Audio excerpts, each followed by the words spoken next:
Thank you for that. Now please join me in a moment of prayer. Dear Heavenly Father, thank you so much for this evening, Lord. Thank you that we get to honor the ones that we've lost, Lord, who've given the ultimate sacrifice. And it's a sad occasion, Lord, for the county, and we need to be reminded of the importance of these folks when they go out there day in and day out. We need to keep them in our prayers and our hearts and their families and their minds, Lord, and be with them every step of the way. Thank you, Lord, that we get to be here in Canyon Lake. Bless us tonight, Lord. Help us make good decisions for our community. And in your name, amen. Amen. I am going to let our city manager lead us in the Pledge of Allegiance. I pledge allegiance To the flag of the United States of America and to the republic for which it stands, one nation, under God, indivisible, with liberty and justice for all. All right, thank you. Madam Clerk, roll call, please. Councilmember Castillo? Here. Councilmember Dane? Here. Councilmember Terry? Here. Mayor Pro Tem Welty? Here. Mayor Smith? Here. All present. Awesome. Closed session report. Mr. City Attorney, is there anything to report out of closed session? Mr. City Attorney is joining us on the phone. Why not? All right, bear with us. We have to get our city attorney on the phone. There is nothing to report out of closed session, though. That's fine.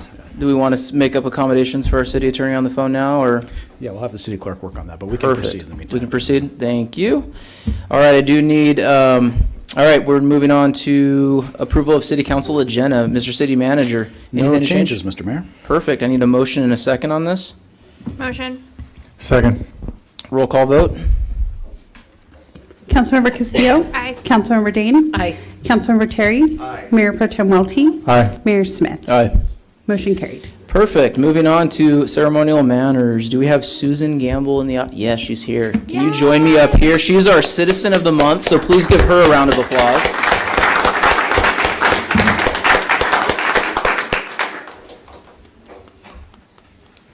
I get to say nice things about you. It's not working, I'm sorry. Yes. Just be loud.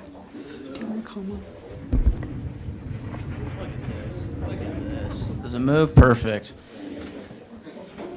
All right, Susan. So I was told Red Cross disaster from 1994 to 2008. Is that correct? You, in 1995, first time donating blood ever. You have donated blood 33 times. 33 times. Technically, Oh, I'm sorry. 34 34. times. One is not on record because I did it in Thailand.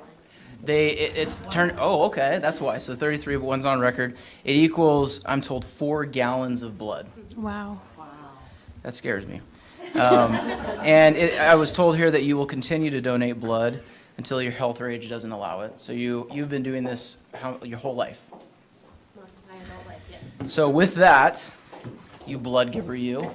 Thank you so much. Susan, we recognized you as our Citizen of the Month. We're so proud of you that you're willing to do this. More people need to do this, and I think you're encouraging people through your story. If you can give 4 gallons, we can definitely give blood here and there. So thank you for doing that. We want to get a picture with the entire council for our Citizen of the Month.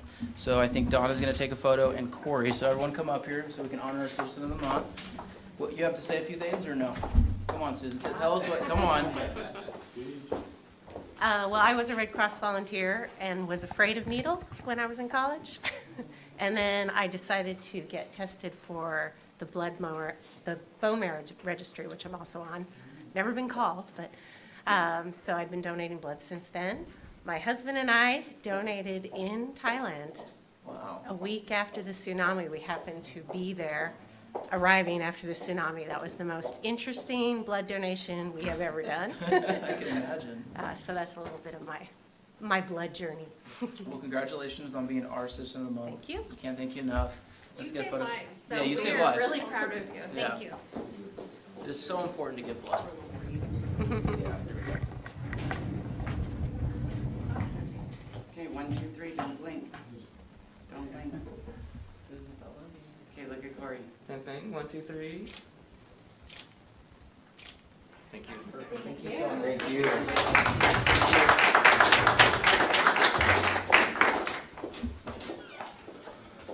Good choice. Oh, yeah. All right, moving on. Small Business Emergency Relief Grant. This one's awesome. Do we have is she getting it? Look at the big check, everyone behind you. Okay, is Robin Henry in the audience? Yes, there she is. Okay, perfect. I get to say better things as well. So come on up. And the council as well, because this is a massive check. I can't hold it by myself. Oh, all right. I've always wanted to hold one of these. So I think I have to speak in the microphone. So we have to do this. Yeah, since our portable microphone's not working due to budget cuts. Okay. No, you can't have it. No, I can't. We give it back. We want a microphone. We so badly want a microphone.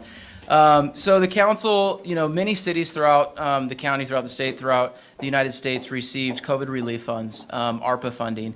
And so we were able to do this grant particularly to Robin at Studio One Hair Salon for $10,000. This business was started in Canyon Lake in 1998. Is that correct?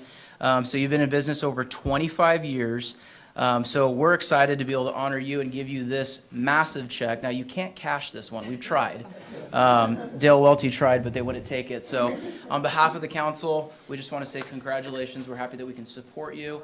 And, we want to be a resource to you. So thank you so much. We're going to take a couple photos. You have a few things you want to say? I'll hold this for you.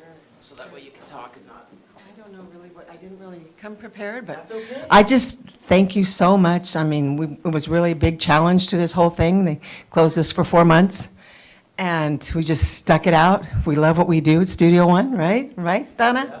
Right? That's one of her places to go. And I'm just so grateful. So again, thanks a million. Appreciate it so much.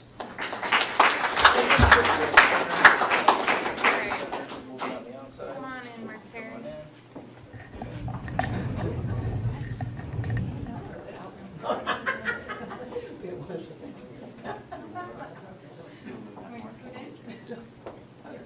Hey, look, don't blink.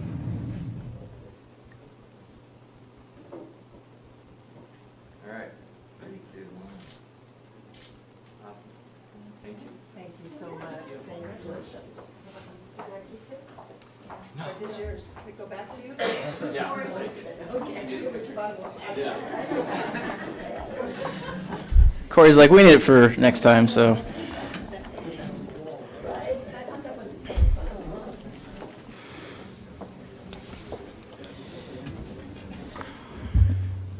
That was cool. Community reports. Before we go into that, Casey, you remember during COVID, everyone wanted to shut all of our businesses down, and you came up with the idea to do a Zoom meeting with all of our businesses. I think we had close to 60 or 80 business owners on that call, and we talked about not being a problem for our local businesses, but being a solution. So that just reminded me of the importance of local control and telling Sacramento to pound sand. All right, community report. We get to hear from Director Darcy Burke. The floor is yours, and it's way over there. I'm sorry. That would be nice. Move the floor, please.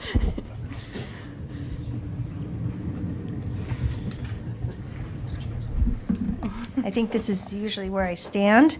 Good evening, Mayor, Council, staff, residents. First of all, I just want to say, Chris, I wish you the best of luck, but I want to thank you. The last 4 years have been pleasurable. As the water district in the city, we've been able to tackle some pretty big problems. I'm really looking forward to code enforcement, being able to get out there and address some health and safety concerns that we've had for a long time. And you've always come to the table to be solution-oriented, and we'll figure it out, and I appreciate it. I wish you well. I'm going to take it personally that you're leaving, so thank you very much. But I didn't want that to go without saying, because probably next month there'll be more people. Tomorrow night, we will consider applicants for the vacancy left by the unexpected passing of Phil Williams.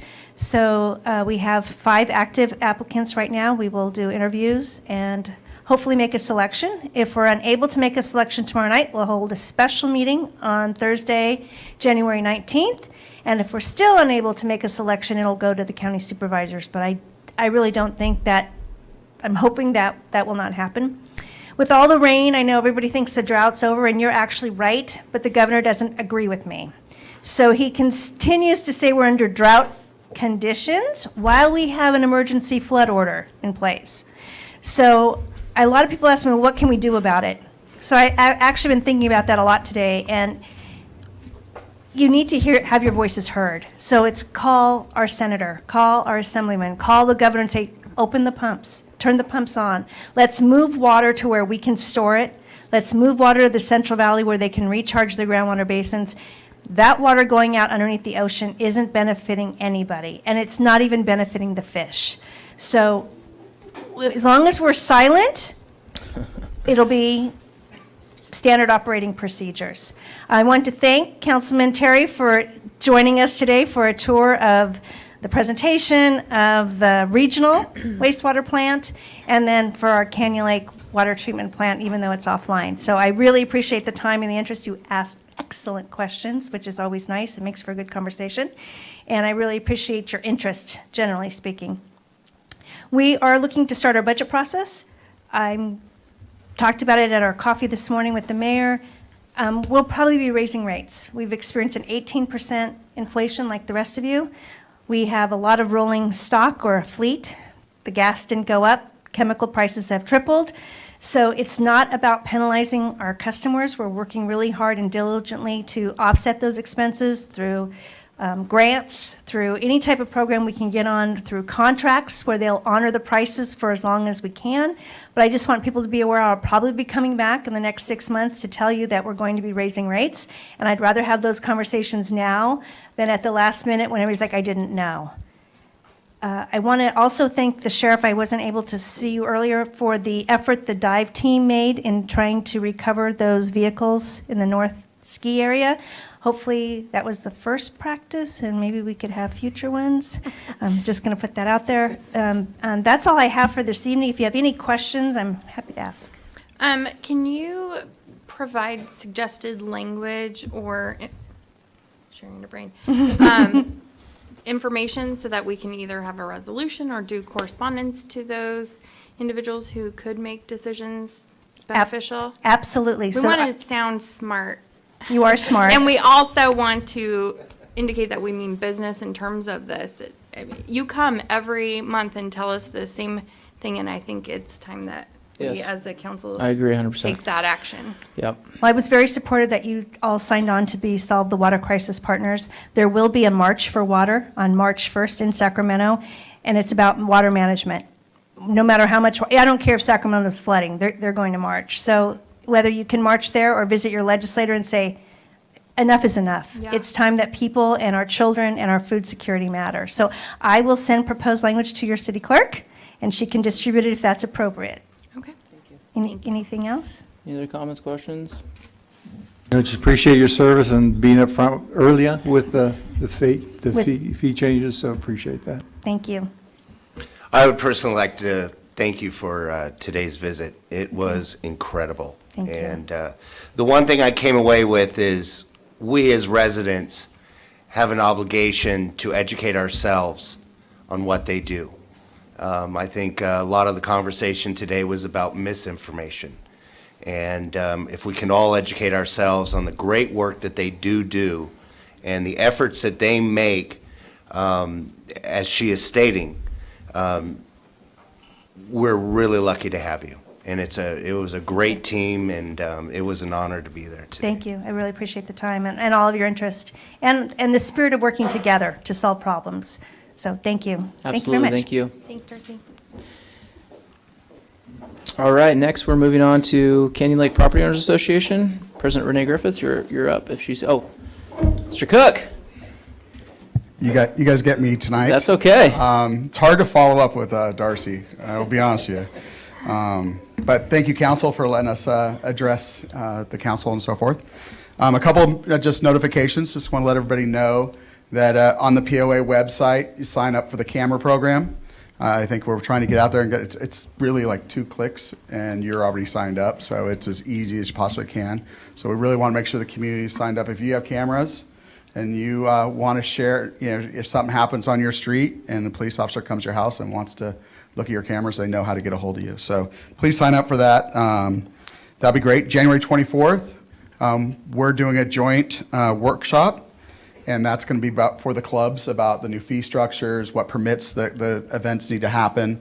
I encourage everybody to be there. I think all of us will be there, both the city council and the POA board. I think that's super, super important. I think it's always good that, you know, all of us get together in the same room and we can work and talk and so forth. So that'll be great. A couple projects, obviously a lot of people know, but we started our solar project yesterday. What's today? It's Wednesday, sorry, Monday.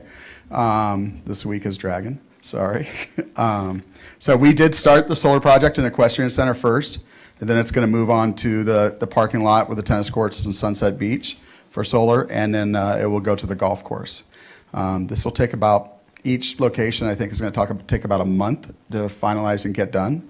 This will save the POA and the property owners over $3 million over about a 25-year span is the plan. So it's no cost to us. This was a leasing program, just like many of the homeowners use, so it is no cost to anybody up front.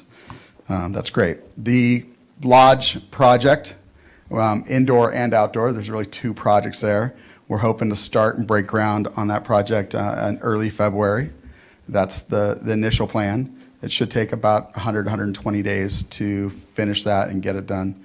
Also, the Canyon Lake Drive South median should be starting about that same time. So all those information, all the renderings and so forth are on the Canyon Lake POA website. So I encourage anybody that wants to know more about it, I think we've stepped up our game in the last year of, providing more information on the website and more images, more descriptions and so forth. I think that's all I got for you guys. Concert series is coming up. Make sure you guys know that. And then both restaurants, both the Lodge and the Lighthouse, have live music on Friday night. So if you guys want to go and have fun and do a little bit of dancing, you're more than welcome. Thank you. Any questions? Any questions?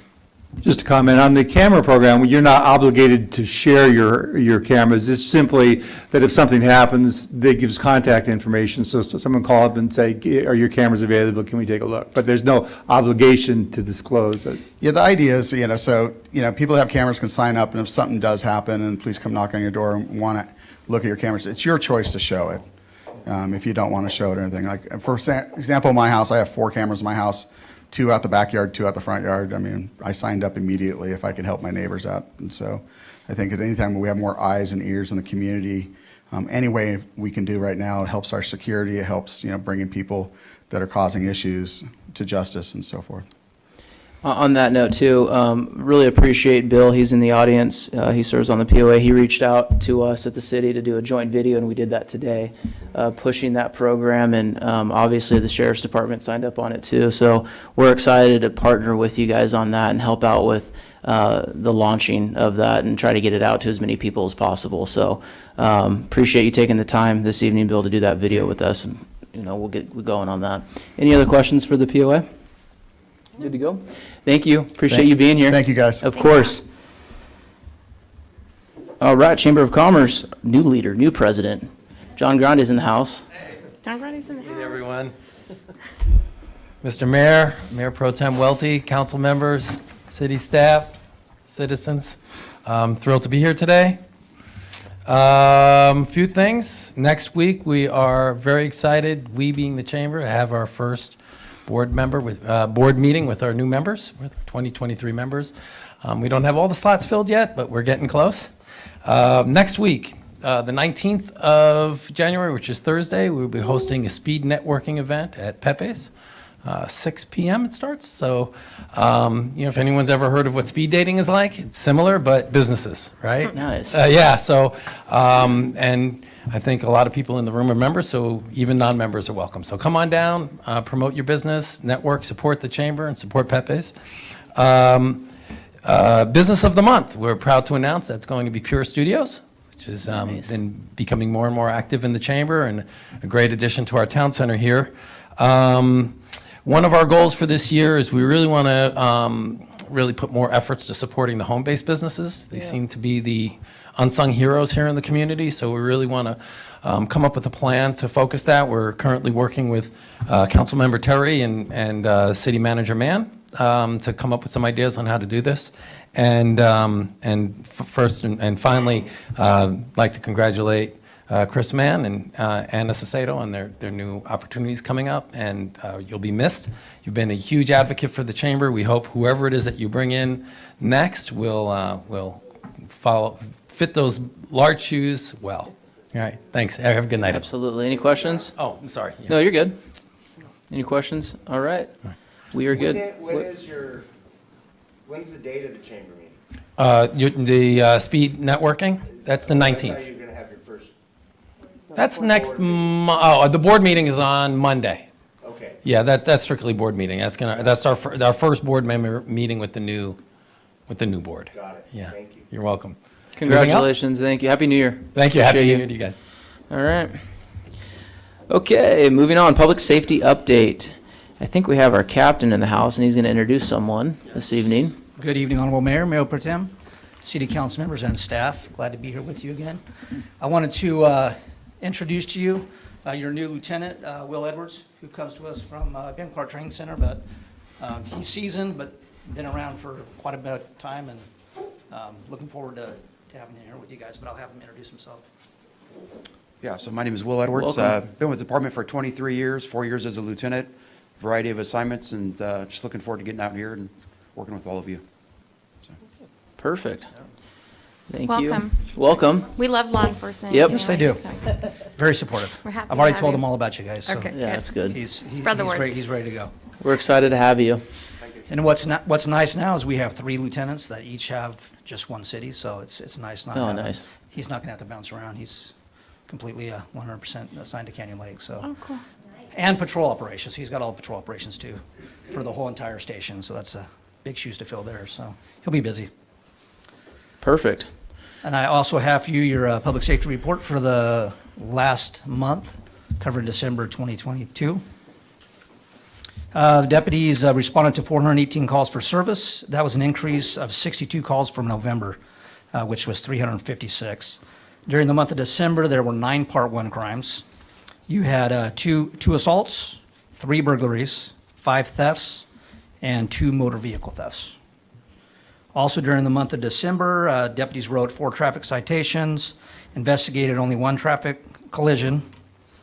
Overall, there were 5 arrests made in the city, 1 for DUI, 1 for drug possession, 2 for restraining order violations, and then 1 for a stolen vehicle. And then priority 1 calls response times was right at 7 minutes and 42 seconds, which is about the average going across the board. And then priority 2, which is a little bit lesser, was at 23 minutes and 65 seconds. So that is your report for December. I am working on the report for the entire year, and I'm waiting, probably about mid-month, I'll get the stats. So then I'll do a full report. That way you can see kind of how it has been the past few years. Perfect. Any questions for our captain and new lieutenant? I have one.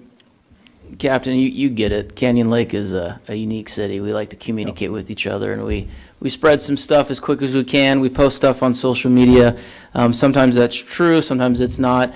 Is there an effort from the Sheriff's Department in regards to press releases on issues, kind of helping out with a little bit? I'm getting some, not just from one person in the community, but several people trying to get the answers to some of the issues that we're having, if that's something that's being worked on, or? It is. That's funny because we just had a meeting yesterday, and that was one of the topics we brought up, getting notifications out quicker and doing more press releases. Press releases are tough because sometimes we have ongoing investigations Right. where we don't want to put out that information. And what happens in a small town like this is a lot of those big investigations go to our Special Investigations Bureau, our Homicide Unit, different bureaus within the county, and they don't put out the press releases sometimes. So we've got to find a way to get that information from them once they're completed with the investigation and put it out. Obviously, if it's something that occurs, we get them in custody, and then, like traffic accidents, we do those pretty quick when we have major traffic accidents. But some of the investigations take a little bit longer to be able to put information out. Okay, so that's kind of. We're working on it. You're working on that? Yes. I think that'll help us out because, we constantly get blasted, what's happening, what's going on, and we just don't want to, not that we don't have what we think or what's going on. City manager does a great job letting us know when there's serious issues, but I know it'd be easy to send off a press release that you guys have come up with from your PIO or however you're handling it, so. Agreed. And those come from our sergeants. So we just have to educate them, Yeah. get them and really push them to start putting those out more. Awesome. So we're working on that, putting out more on social media. So you'll see a little change coming up. Thank you so much. Any other questions? No, just the comment that we are really a tight-knit community, and the information does flow. Sometimes the misinformation flows. So any corrective information you guys can put out would be greatly appreciated, and by both the council and the citizens would be extremely happy with that. Thank you. You've been great, Captain. Seriously, you Oh, put up thank with you. us. We appreciate it. Thank you. I do have one more thing. I just want to thank the city council, city staff, and the citizens of Canyon Lake for all their support the last week and a half. Everybody knows that on the 29th, we lost a deputy in the line of duty. Deputy Isaac Cordero was killed violently by a career criminal that shouldn't have been out of custody, period. But all the support and just, I got blasted with emails and support online, and we really appreciate the prayers. So, Love you guys. yep, thank you. All right, moving on, code enforcement.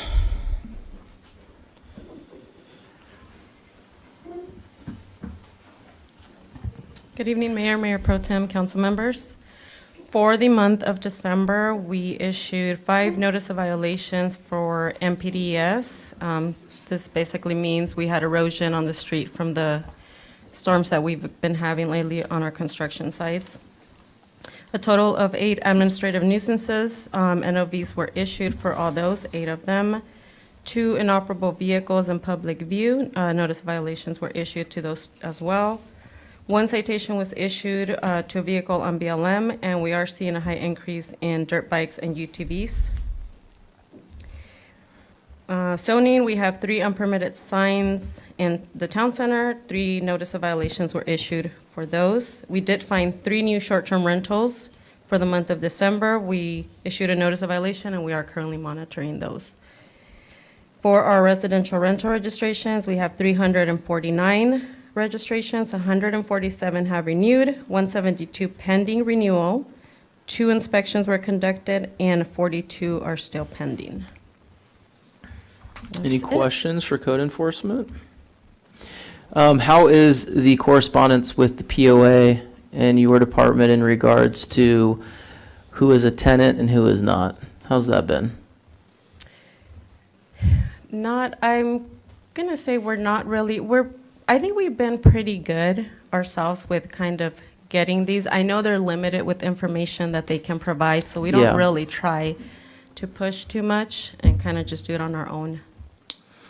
Because, although I think initially, when we ran these numbers, we're looking at anywhere between, I think it was what, Chris, 600 to 800 absentee homeowners here in Canyon Lake. So to see that we only have 350 participating in the program shows to me that there's a huge disconnect between the information that the POA has and the information that the city has. Right. And I know that's been a problem that we've been trying to work on, and hopefully we can resolve. Can you do me a favor, since we're talking about this? Can you describe to me the importance of this program and what you have seen when you've gone out and inspected properties that have been an issue, and why we created this program? Yeah, so a lot of the issues that we come across on these rentals is a lot of water leaks, water damage, and it can go both ways. It helps the owner realize what condition the property's in, but also the condition that the tenants are living in. There's been some tenants that have had to move out so that they can eradicate mold. So there are a lot of issues we come across that can be life-threatening to our tenants. And we don't want to see a property, crumble down because of the lack of that. So this has helped a lot. We get a lot of owners thanking us. In fact, a lot of them do come, show up with us so that they can as well take a look at the condition of their property. Absolutely. I know we have a couple directors in the audience, and this is something that we really need help with from the POA, because I think this program is lacking more than 50%. And I think that this is an opportunity where we can really help out tenants in our community. I know there's stories, and being a landlord myself, there's stories of some of my colleagues in the landlord business having homes that have extension cords from one room to the next because they didn't want to do power properly, or growing weeds the size of trucks in the back of the car, back in the backyard, and those are the type of things that we're trying to eliminate. So it would be nice if we can make this one of our goals in 2023 to try to partner with the POA to do all we can to increase this number to what we believe is actually accurate. We So- do also come across on a lot of our realty, like say Redfin, Zillow, a lot of properties that are being rented, and that's kind of what we're looking out for too, not just short-term, but who's renting their properties and have not registered. Yeah, and that's helpful too. And I mean, the easiest, none of these tenants could simply live in this community if they didn't have POA access. Right. So it's a very easy solution. We just got to find a way to get there. But I can't thank you enough. You guys kill it with this, and I've heard a lot of good things, and it's been very smooth, and it's not hostile at all. The process Right. has been very good. So, any other questions for code enforcement? Awesome. Thank you. Thank you. All right, Fire Chief, you are up.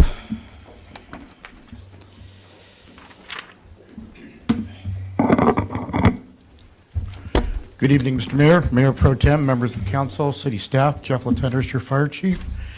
And before I start, I guess, it's important to note that this is our one-year birthday. It's our one-year anniversary. And so as we look at the numbers, we'll see kind of what we've accomplished at the end of a year. And like the sheriff said, we are in the process of preparing an annual report that will review all of last year. But I just want to, on behalf of the fire department, thank the staff, the city, the community, the POA, everyone that had a part in our successes, and we are just eternally grateful. So with that said,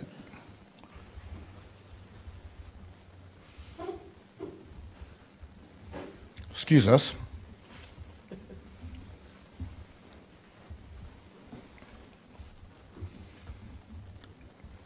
You have to turn it on. Our monthly report for the month of December. So in the month of December, we ran a total of 79 calls. It was our slowest month of the year. So that was kind of interesting to note as we compile our look at what months are our busier month, what months are our slower months. Obviously, the summer is a lot busier for us, but 79 calls. And so what that means is for the year total, we ran a 1,107 incidents. So that's just over 3 incidents a day. In the month of December, we responded to 6 fires, 54 medical aids, 5 service calls, 9 good intent calls, 3 false alarms, and 2 calls that ended up not getting any type of report associated with them. The 6 fire calls, the first one was a cooking fire on December 3rd in Canyon Hills. So it was at a mutual aid response in the 34,000 block of Canyon Rim. The second one was in the Meadowbrook area on December 5th in the 27,000 block of Perch. We actually, it was a fairly significant fire. There were 2 critical burn patients. Our paramedic engine was assigned to patient care. One of the patients was airlifted to Arrowhead Hospital where the burn center is. So it was a significant fire with significant results on that one. Our next fire was a vehicle fire on December 19th at the 30,000 block of Clearwater. Ironically, during this fire, we had a critical patient that was injured at the Equestrian Center. We were transporting to Riverside General Hospital in Moreno Valley. While we were involved in that transportation, we got a report of a vehicle fire. So I was dispatched along with County Engine 5. The automatic aid system worked perfectly. There was no delay in the response, and the fire was confined to the engine compartment of the vehicle. The next fire was a cooking fire on December 24th in the 29,000 block of Shipjack, and it was a grease buildup fire, someone cooking on Christmas Eve, getting ready for the next day. And then finally, we had a significant structure fire in the community of Good Hope in the 24,000 block of Sophie. Our engine was the second unit on scene, and our personnel were assigned to interior fire attack. And then finally, on December 30th, we had a trash fire in the area of Meadowbrook at the intersection of Greenwald and Audrey. So kind of a busy fire month for us. Very much so. Again, when our calls occur, we're seeing a little bit of a change there. The middle of the afternoon seems to have been a decrease. Normally, that was a peak we saw. We still have the peak in the evening hours, but the last couple months, we've seen this dip in the middle of the day. So again, we'll analyze this once we have all of our year statistics and be able to plan better. During the month of December, this is where our incidents did occur in the lake. And again, if you look at the location of our fire station at the top of the map, a lot of them weren't near the fire station. So as we talk about response times, this is a component of that total response time that we can't control, is the travel component of it. So when our calls are over on the other side of the lake, it takes us a little bit longer to get there. Our average response time during the month of December, we had a little bit of an increase from last month. We went from 1 minute 5 seconds to 1 minute 10 seconds for an average, and that's our turnout time. Our travel time went from 5:08, and it actually dropped down to 4:51. And our overall response time dropped from 6:13 to 5:54. Again, this is one of our components that we use to see how well we're responding to these incidents, but really what we like to talk about is our fractile time. 90% of the time on our EMS calls, how quickly are we getting there? So we went up just 2 seconds in our turnout time from last month. We went from 5 seconds, 143 to 147. Our travel time went from 7:05 to 7:09, and our overall response time went from 8:12 to 8:33. So we're close to our department goals, and again, as we look at our annual report, we'll see how close we're coming. We'll look and see if we need to adjust those goals. Are we meeting them enough? Are they achievable, or do we need to modify them a little bit? So that's the value of that annual report.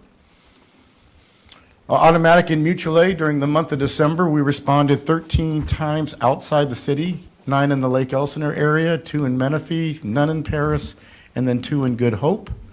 Overall, this year, we responded to 133 incidents, where roughly 12% of our responses have been on automatic or mutual aid.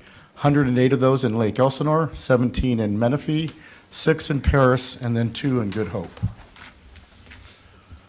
This again is a heat map showing where those incidents occurred. This is year-to-date for the heat map, so you can see that big orange dot, that's in Meadowbrook. And so as we plan for the future, that's an area that has an impact on the location of our fire station and the responses that we go on. Automatic and mutual aid received, so Riverside County CAL FIRE responded in the city of Canyon Lake 7 times during the month of December. Total for the year, they responded 130 times. So if you look at it, they came in 130 times for incidents.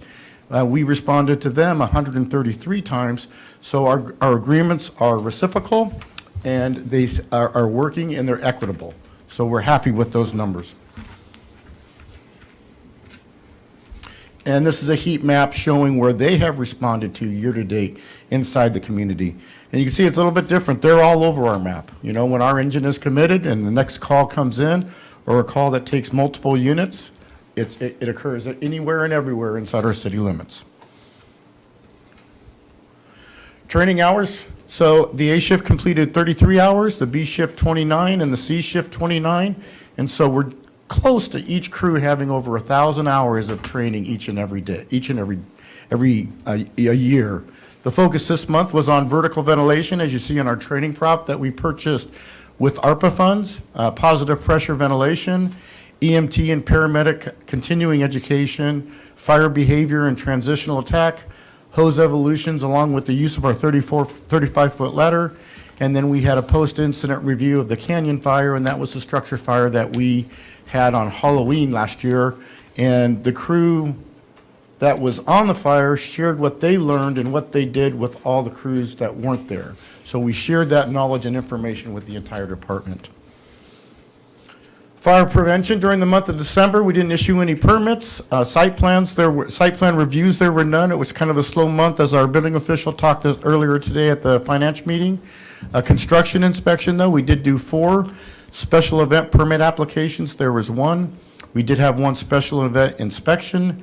We are still finishing up those state mandated inspections, and so there were 3 of those. And again, as we mentioned during our earlier meeting, the fire department is prepared to take over the business inspection program this month.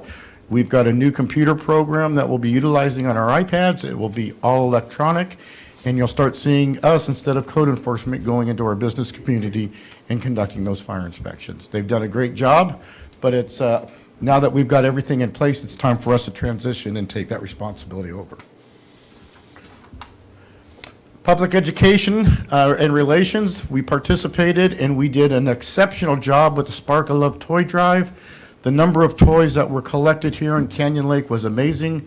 County Fire, which coordinates it for the entire county, was impressed and amazed with the number of toys that they picked up at our fire station in the third week of December so they could get them out to the community. So thanks to the community for all their contributions. Winter Wonderland, the Holiday Golf Cart Parade. We worked with the Roadrunners on their toy drive, the Lions Club on their toy drive. Those were all part of the ones that we donated to Spark of Love. And then again, just our firefighters interacting with the community on each and every call, each and every trip when they're out in the public. So that concludes my presentation, and I'm available for any questions that you may have. Any questions, council? Just want to say congratulations on 1 year. That is a huge accomplishment, my friend. Absolutely amazing, incredible. I know the community is so supportive, and it's been quite the year, hasn't it? It's been amazing, and the support is something that it keeps the guys going. It really does. You would know. Question for you. I know in previous months we've had at least one, possibly two individuals come to the firehouse and request for medical aid. How has that been? Has it died down? Is this the first month that you haven't had someone come? You know, we were trying to streamline the slides, and I took that slide out, so I haven't looked at it at the last couple months to see where we're at. But I think with our call volume, the numbers have gone down. Okay, because we want to make sure we get that message out to call 911, not to show up on a golf cart asking for medical aid. Correct. And should anybody ever show up and there's nobody there, there is a red phone outside under the patio on the front porch there, and that goes directly to the sheriff's department. So if there is an emergency, it's just like having 911 if they don't have a phone available. Perfect. Any other questions for our chief? Go ahead. You know, you wanted to thank us for the part that we played in your success. And if I may, I'm probably going to get in trouble for this because we're going to repeat ourselves here, but I believe it was you who said we will be there for the community and not just during emergency incidents. We will engage with the public to be active and reliable members of the Canyon Lake family.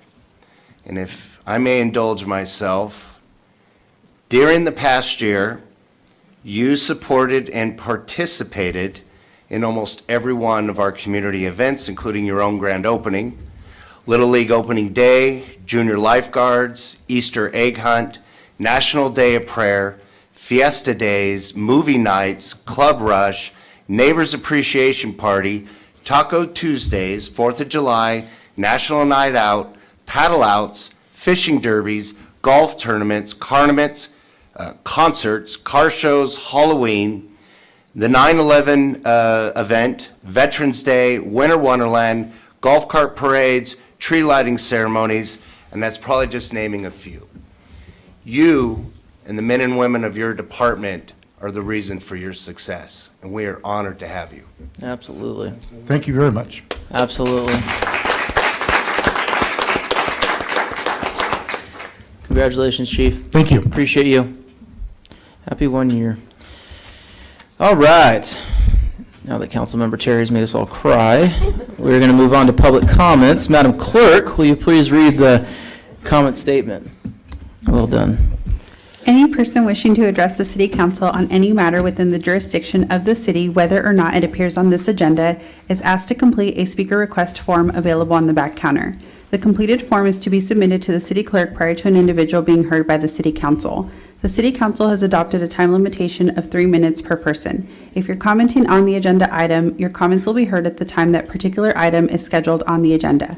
Please note that if you're addressing the City Council on items not on the agenda, the Brown Act does not allow discussion of such items.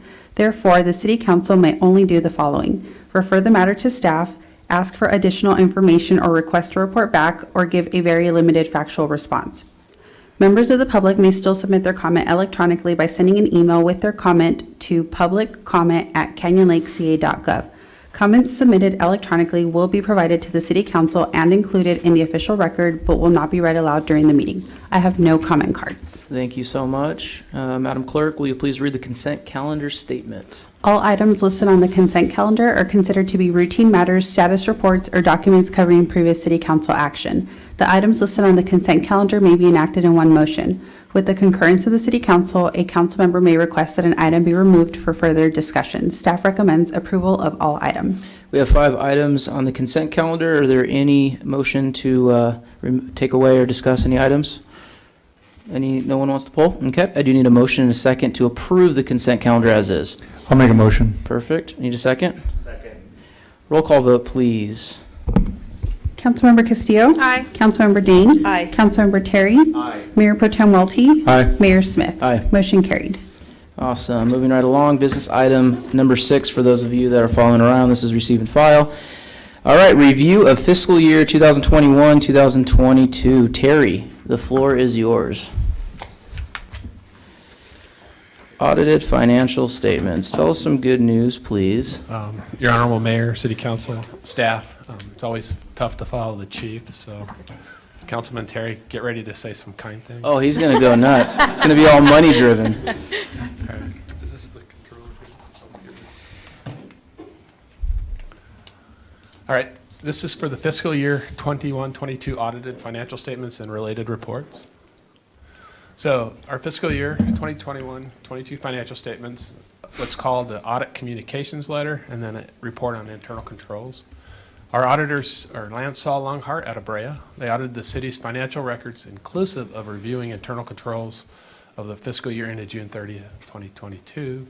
They issued an unmodified report, which is the highest level of assurance they can give. So our general fund balance on June 30th, 2022 is just a little bit over $5 million. The unassigned fund balance, which is the money that the city can spend, is $4.8 million. General fund revenues, $7.3 million, which is one of our highest years ever. Our expenditures are $8,049,000, but included in that $8,049,000 is $982,000 for the 2 fire trucks. Right. And so they were acquired through a lease. Those were budgeted in 2021, but were not put into service until this current fiscal year, and that's why they're expensed in 21-22. Other financing acquisition, we're governed by the Governmental Accounting Standards Board, and they issued a new GASB, which is 87. That has to do with leases, and that's the $131,000 worth of leased revenue. And then we transferred money to the rental fund to cover part of the debt service payment of $326,000. So revenues under expenditures for the general fund for the fiscal year ended June 30th, 2022 were $683,000, but without the $982 for the fire trucks, which is a non-cash item, the change would be a positive $298,000. We originally budgeted a $572,000 loss, so we ended the year positive. Yeah. We budgeted a loss, so a very good year. Huge. So, yeah. That's huge. And so our general fund revenues were $345,000 higher than the amended budget, and our expenditures were $563,000 less than the amended budget. And we added $1.8 million in capital assets, which is huge for the city. About 95% are fire department stuff. Yeah. So. We also have the ARPA money. So during the year, we received $1,349,000 in ARPA funds. Through June 30th, we spent $532,000. And then on July 13th of 2022, we got a second $1.3 million. So, any questions so far? Any questions for council so far? And here's kind of how our revenues, you can see our largest revenues are the property taxes. Sales tax, not real big. UUT, property tax, VLF, that's another large one. And then the EMS. So any questions on our revenue sources? So here's our expenditures. Our general government, which is city manager, finance, not planning, but and city clerk and city attorney, that's $1.7 million. The police protection from the sheriffs, that's $1.4 million. The fire city, the gray one there, that's 2.6, but $1,600,000 of that is startup costs and capital. So the actual cost was a little over 1.6 million. And then the county fire, which is that orange, is 1.8 million, and then the other departments are filling the rest. So any questions on our expenditures? Going back, if you don't mind, on general fund revenues, I noticed that for UUT, we're looking at basically 800,000. Yes. It used to be what, a million, 1.1? It fluctuates every Yeah. year, yeah. Is this the lowest it's been? Yes. Way to go, solar. Yeah. Yeah. So Okay. it fluctuates quite a bit, so, and it depends on how hot the summers are and that kind of stuff, so. Thank you. And so then audit communications letter, we adopted a new policy, GASB 87. The auditor said all significant transactions were recorded. The main estimates of this financial statement is our liability for pension and OPEB. We had no significant unusual transactions. The auditors encountered no significant difficulties. There were no corrected or uncorrected mistakes. Auditors, they had no disagreement with management, and we provided a management representation to the auditors. I think in the 20-some years, the auditors have only found one adjustment to our books, and so it's, most of the time when I audit, we get from 10 to 100 journal entries, so what you guys see quarterly and monthly is pretty accurate, so. And then they also do internal control work, and so they look at our internal controls over financial activities, and they found no weaknesses, and then they look at our compliance with certain provisions of laws and our grants and our contracts, and they found no deficiencies. Any questions? And I also have a copy of the report here if you have any questions of the actual financial statement. Any questions?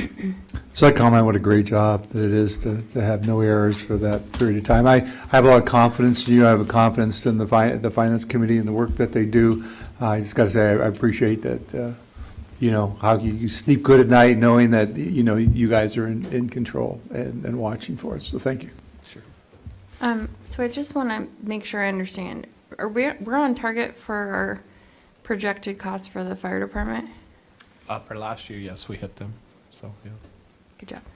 Way to go, fire department. Thank you. Yep, way to go. Terry, how are our investments in Bitcoin doing? I don't know. Councilmember Terry, how are they doing? I think the My check's in the mail. I think the indictments come out tomorrow. It's a great inside joke. We'll have to share that. We're governed by the government code, so we have Fannie Mae and treasury notes and stuff like that, and then certificates of deposit that are fully insured, so we're very safe. So. For those of you who are wondering what that means, we might have played a joke on Councilmember Terry and Councilmember Dane when they became on the council that they owed the city a few $1,000s because we made a very bad decision with Bitcoin. So, yeah, we like to laugh. All right, this is just a receive and file, is that correct? I have one question. Yes. You found it? This is, yes. All right. I'm sorry, and I'm Oh, in the come on, weeds, Carson. but it's on page 208 of the report. What about on the actual audit report itself? Do you have that? That's, I think that's what it is. Is it Oh, 208 is it- 61? Okay, that's better. I was gonna say, this I is have a three short different page report, numbers. 208 pages. Yeah. Where is it? Okay, 61.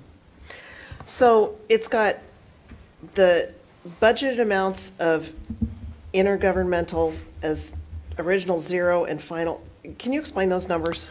So when we originally adopted the budget in May of 21, we didn't have our ARPA money, and so Okay. we took that to council in October, and that's why it's in that second column. So it was an adjustment to the budget. Got it, So okay. This is the ARPA money right here. Okay. Yeah. That's, all right. Yeah. I'm good, thank you. Any other questions? Madam Clerk, do we have any public comment cards on this? No comments. Thank you. I do need a motion and a second. This is a receive and file. Motion. Second. Roll call. Councilmember Castillo. Aye. Councilmember Dane. Aye. Councilmember Terry. Aye. Mayor Pro Tem Welty. Aye. Mayor Smith. Aye. Motion carried. Perfect. Moving on, Resolution 7. We're on business item 7 resolution. This is number 2023-04, authorizing the mayor to sign the termination agreement regarding Western Community Energy. Mr. City Manager, this is yours. Yes, Mr. Mayor, thank you. In 2018, the city joined with a number of other cities to join a joint powers authority called Western Community Energy. The idea being to team together and do community choice aggregation. In 2019, the council, when it came time to decide whether or not to actually participate in community choice aggregation and to start purchasing power, the council at that time voted not to engage that way. So the city stepped back from WCE and never really participated, but also never officially left the Joint Powers Authority. WCE ran into some financial and legal difficulty along the way and is now in the process of dissolving the JPA. Because we're still on the books on the JPA, we, along with all of the other members, have been asked to adopt this resolution and sign the dissolution paperwork, basically. So resolution number 2023-04 authorizes the mayor to sign the termination agreement. Staff recommends approval. Mr. City Manager, can you describe to us why it was the best thing ever that this city decided to vote this down 3-2 back in Yes. 2019? You were very wise, yes. So there was a change on this council in December of 2018, and as a result of that change, the new council decided this might be a little bit too risky. It was unproven, and I think the thinking was, let's wait and see. You know, we can always engage at a later time, and that proved to be a wise decision. Because unfortunately, fast forward, litigation took place. They went bankrupt.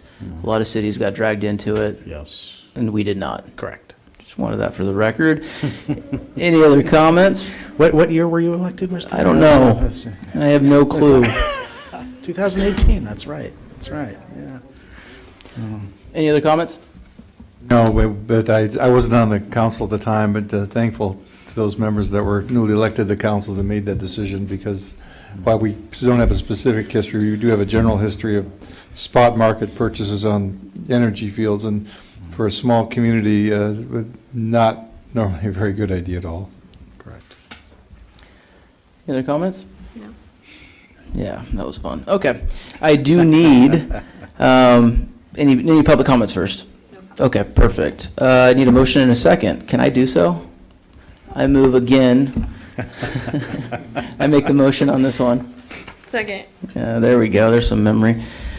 Roll call vote, please. Councilmember Castillo. Aye. Councilmember Dane. Aye. Councilmember Terry. Aye. Mayor Pro Tem Welty. Aye. Mayor Smith. For the last time on this item, aye. Motion Hopefully. carried to adopt resolution number 2023-04. Perfect. Moving on. For those of you following along, we're on business item number 8. This is a discussion on designation of voting delegates for SCAG, Southern California Association of Governments, 2022 Regional Conference and General Assembly. That's probably 2023. That's a typo. Yes. Good. This is you, Madam Clerk. Yes. Tonight, we're asking that the City Council designate a delegate and alternate for the upcoming annual SCAG Regional Conference and General Assembly. This year, it's going to be held May 4th and 5th at the JW Marriott Desert Springs in Palm Desert. During the General Assembly, delegates will have the opportunity to consider and take action on proposed resolutions and/or SCAG bylaw revisions that have been submitted and reviewed in accordance with SCAG policies. So if the council would like to make an appointment, I'd be happy to note it and pass it along to SCAG. All right. What do y'all want to do? I'll probably be there anyway. I'm on the Energy and the Environmental Subcommittee, so I will be there. So I think I'm happy to go. I believe anyone else can go, or 2 other people can go, because SCAG will be taking me there, I believe. So the council's still open for other members to attend the meeting. Anyone want to go? Okay. No, thank you. I think I'm going to be there anyways. So if the council's okay with it, Dale and I can go. Is that fine? That works. Does that work? Yes. Perfect. Can I make Dale the representative, though? I'd like to see the mayor as a representative. No, you do better. I'll be the delegate. I'll be there. I'll show you what to do. Yeah, if that's okay. Dale, I'll be the alternate. Thank you for the privilege, I would say. I don't think you have a choice. We believe in you, Dale. Do we have any public comment cards on this? No comments. Because no one else wants it. Motion and a second, please. Motion. All in favor? Aye. Aye. All right, moving on. The big one, business item number 9. This is our 2023 City Council goals. Discussion and possibly adoption of proposed goals. Mr. City Manager, take it away. Yes, thank you. It is Councilwoman Castillo's favorite day of the year. It We is. get to- It is. We get to go over the goals. Nice. Just to recap the purpose, so every year we set goals. We do this goal session to identify and adopt a list of agreed upon priorities for the year. We also look over a matrix of the goals that were set from last year. We hold ourselves accountable to see how we've done in addressing the goals that were set last year. And then we will take a look at some proposed goals from staff based on comments that we've heard, input from the council, input from staff on what we think you will want the priorities to be next year, and you can let us know if we got that right or missed the mark, if you want to add or delete or make whatever changes. Before we dig into goals, I'd just like to remind everyone what the adopted vision is for the city, which is to be a city that provides a quality of life that makes Canyon Lake the premier place to live in Southern California. All right, so let's go over just one by one what those goals were. Fine-tune operations of new departments and programs, including the fire department, building department, EMS subscription program, and residential rental program. That was goal number 1 that was set in 2022. Goal number 2 was to implement employee cross-training for organizational resilience. Goal number 3 was to move economic development initiatives forward, and we listed some examples. Number 4 was to finalize the plan and begin implementation of the ARPA funding projects, and we listed some examples there. Number 5 was to improve safety on Railroad Canyon Road. Number 6 was to expand community services and outreach. Number 7 was to build and maintain positive regional relationships. Number 8 was to explore ways to continue supporting local businesses. And number 9 was to explore partnership opportunities with the POA. So now we're going to take a look at those one at a time. The first one being fine-tuning the operations of new departments and programs. The first one that comes to mind naturally is the fire department. We had just launched in January, and it was a busy year for the fire department. We developed and expanded the department's policy manual. It's a 400-page document that provides personnel rules and regulations, as well as procedures on emergency operations. The department has created a digital training manual with standardized procedures for hose lays, ladder evolutions, radio communications, incident command, and fire ground hydraulics. Continue to emphasize the importance and commitment to ongoing training. We've had a total of over 2,200 training hours in the first 11 months of the department's operations. We attended and participated in over 25 community events, responded to over 1,100 incidents. Let's see here. 79% of the time we had a reserve firefighter on duty, which is huge because that means that 79% of the time our engine is rolling with 4 firefighters on the engine instead of 3, which is the standard that we had under the county. So that's pretty exciting. That comes out to 290 out of the 365 days of the year we had that. And as you heard the chief report, we received automatic mutual aid about equally to how we gave it out. So we feel that our automatic aid agreement is working equitably with the county and with our neighbors. We established a building department last year, in 2021, and last year was the first full year of operations of that department. That department's been expanding the services it provides, including informational videos on important topics such as propane safety. We experienced an increase in total inspections and total permits issued, and construction permit fee revenue jumped to $536,000, which was good. The EMS subscription program continues to grow and to be popular. We have about a 90% participation rate currently. Revenue from that program alone rose to about $787,000. Over the past year, we've more clearly defined position roles and responsibilities. For example, city administrative staff is now processing the opt-outs, and the fire department executive assistant is reviewing the EMS calls and billing, and that setup seems to be working quite well. We've also made sure that the website was updated to reflect the current information on the program. You heard code enforcement report on the residential rental program. That's going quite well. And let's see, let's move on to goal number 2, which was to implement the employee cross-training for organizational resilience. This is something we focused on quite a bit last year, but we did have some turnover in staff. The executive assistant / analyst position, the executive assistant, the senior executive assistant, and the administrative assistant continue to be cross-trained in both front and back office functions and programs of City Hall. That will continue to be a priority for us. Being such a small organization, when we have one person go out sick for an extended period of time, or we have a vacancy, it can really impact the effectiveness of the organization. We felt that big time during COVID. During that time, we realized just how critical cross-training is, and we're going to make that an ongoing priority internally. Okay, number 3, move economic development initiatives forward. I'll just touch on this briefly. An awful lot of work has gone into economic development over the past year. We continue to work on looking at developable parcels, especially along the Highway 74 corridor that may be poised for economic growth in the future. We've done a fiscal analysis that was conducted to look at that area, and we continue to explore those options. We continue to pursue acquisition of the BLM land. We've been doing some environmental studies that would be required in relation to swapping land in and out of the MSHCP, so we continue working on that project. We finalized the town center specific plan this year, which was huge. And then we have completed some additional improvements to investment properties that the city owns here in the town center, using a variety of funding sources, some general funds, some CDBG grant funding for ADA improvements.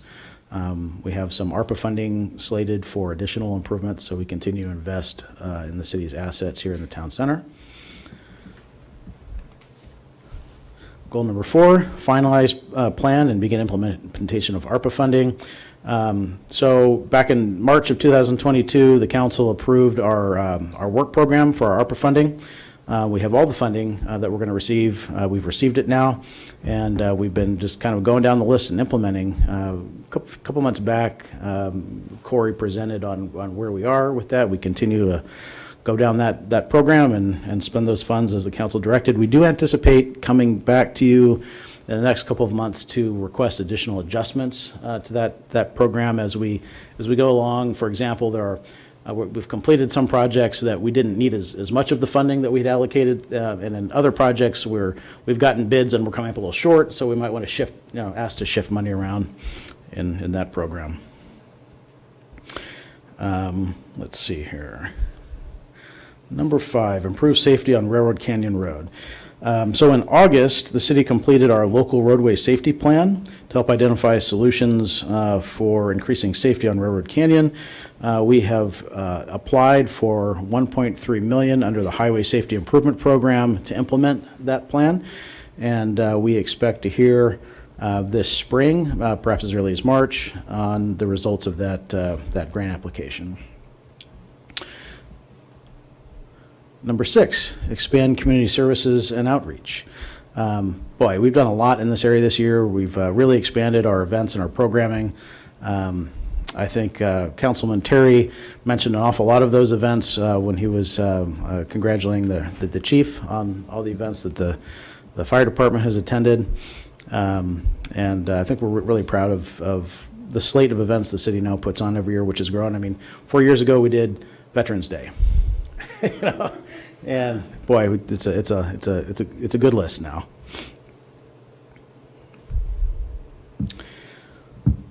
Number 7 was build and maintain positive regional relationships. A long laundry list of regional events that staff and the council has gone to. I won't read through all of them here. But we've been very active regionally, both, with the POA, both with our neighboring cities, both with organizations like WRCOG and the League of Cities. And the council's been great at attending a lot of those events as well over the last year. Number 8, explore ways to continue supporting local businesses. So ARPA funding was really one major way that we supported local businesses this year. We had our grant programs, and we delivered a check today, but we also had the gift card program, the Canyon Cash program, which was wildly popular. And I think we've used almost all of the funds that the city has put in there. It was a great way to support local businesses. And of course, throughout the year, the council's attended various ribbon cuttings, and we've worked very well and closely with the chamber over the past year. And we actually have a meeting next week to continue exploring ways to work with the chamber and expand our partnership. So we're excited about that. Number 9 was to explore partnership opportunities with the POA. On March 31st, the city held a joint meeting with the POA and EVMWD to discuss each agency's operations, public safety responsibilities, and potential opportunities for cooperative approach to law enforcement.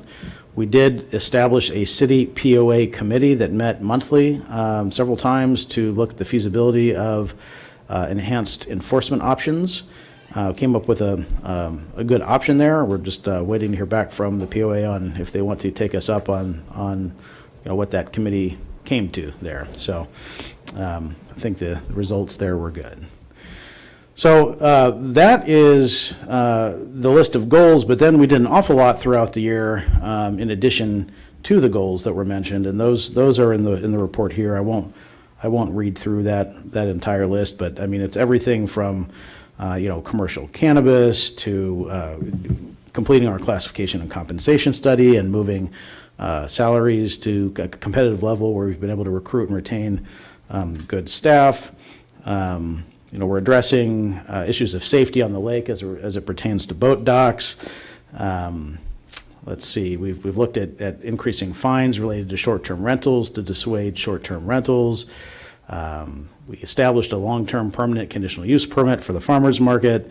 And I think most importantly, we have really continued our financial resurgence.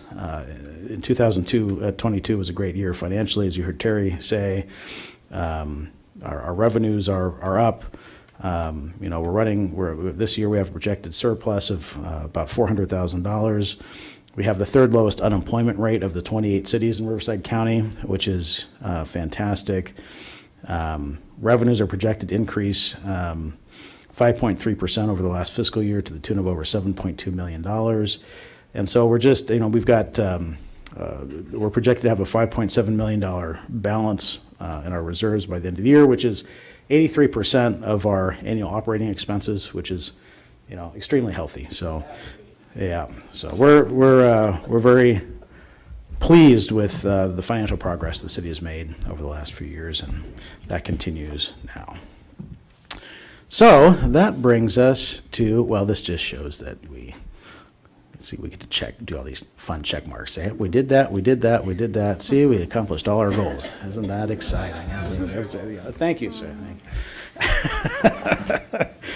All right, so now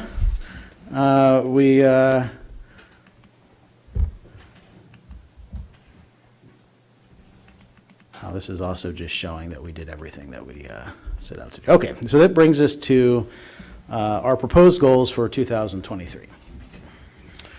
So number 1 is bolster public safety, and this applies both to law enforcement and to our fire department. There's been a lot of talk in the community about whether real or perceived about increased crime in the community, and it's something that's been an ongoing discussion, I know, at the POA and here. So I think it's something the council probably wants to continue looking at and finding ways to increase our law enforcement presence in the community, but also finding ways to enhance an already phenomenal job our fire department's doing, finding ways to support them finding ways to make sure that we keep the phenomenal staff that we have now and that we're able to continue recruiting good staff and really to bolster our reserve program. That program has proven to be extremely valuable for our department and for the men and women who participate in the program. Public safety, I think, this council's made it very clear that public safety is the number one priority. Number two is to secure the long-term use of Fire Station 1 for the Canyon Lake Fire Department. As you know, for the past decades, the fire station has been leased by the city. It's owned by the POA, and now that we have our own fire department, we need to make sure that fire department has a home forevermore, and securing that long-term use is certainly probably a goal of this council in the coming year. Continue pursuit of BLM acquisition and annexation of developable parcels. We touched on this a minute ago. We've come a long way financially over the last few years. But looking long-term, we believe that economic development will be the answer and will be the future for Canyon Lake. So we need to continue to be creative and find ways to create those opportunities. And the BLM land and annexation of developable parcels are probably the two opportunities to do that. Number 4, successfully implement and manage the city's first commercial cannabis permit.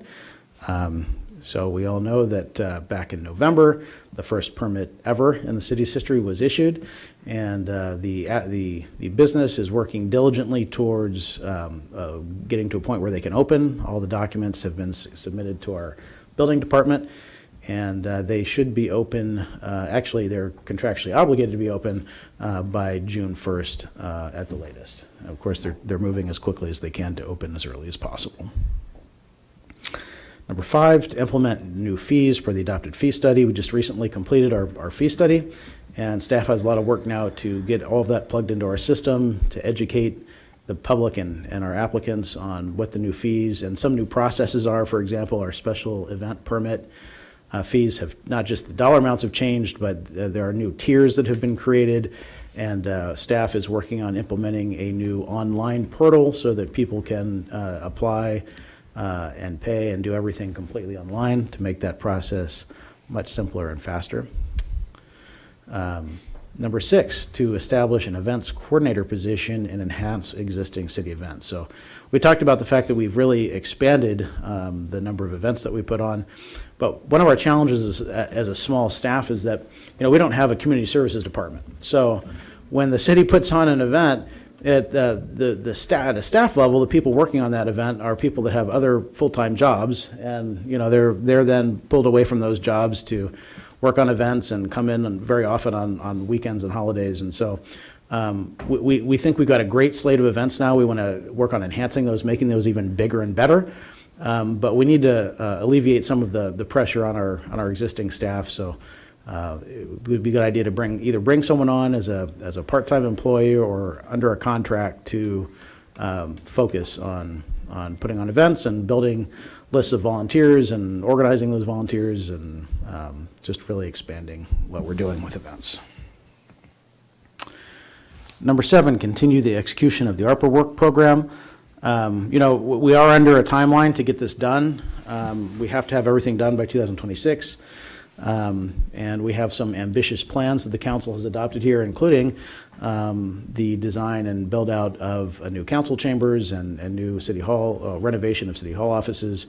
That project will take some time. It may take us a couple years to complete that project. And so our whole list of projects that we've adopted, we're making good progress, but that'll be a major focus in 2023. Once we get the Highway Safety Fund grant approved, then implementing the local road safety plan will be a focus. Mike Borja is going to be very busy with that one. We adopted the town center specific plan this past year, and to me, that's a very exciting plan. Really, very often a developer will come with an idea, and then the developer will have to put together a specific plan. But in this case, the city decided to do that part first on the front end, and we had some state grant funding that helped us do that. paid for about half of that. And so we have a really exciting concept now in place that exists in our zoning for the town center, that it's a mixed use that has retail and restaurants on the first floor and residential above. It helped us meet our arena housing numbers. But it's nothing more than a planning document. And so we really could get more aggressive about going out and marketing this to development companies that may be interested. A couple of challenges. One, there are so many owners in the town center that doing an assemblage could really be a challenge. But the other challenge this year that we need to think about is, with the economy doing what it's doing, is this the right time? Is anyone going to be contemplating initiating new projects this year? But I know we're chomping at the bit to get economic development projects moving, so I guess it can't hurt to be out there and letting people know what we've got here. That we've got, really, if someone's willing to build what is in that plan, they need no additional entitlements. Entitlements are done. So for a developer, that should be a huge incentive. Number 10, continue to find ways to support local businesses and the Canyon Lake Chamber of Commerce. We talked about this a minute before, we've really enjoyed our relationship with the chamber. This is one of the most business-friendly councils I've seen. This council has done everything that you can to support businesses through COVID, and always, really. And so we're meeting next week with the new chamber president, and we're going to sit down and see if we can find ways to even deepen our relationship with the chamber and continue to support businesses. Number 11, explore options for solidifying and diversifying city revenues. So this one's important. We're healthy. We've stopped the bleeding that once was. But we have ambitious projects. We have things that we really want to accomplish for this community, and things don't get less expensive over time. So we need to, we're disadvantaged here in that we have less of a sales tax base than most cities do. We're overly reliant on things like property tax and on the utility users tax and the EMS subscription and these other things we've come up with.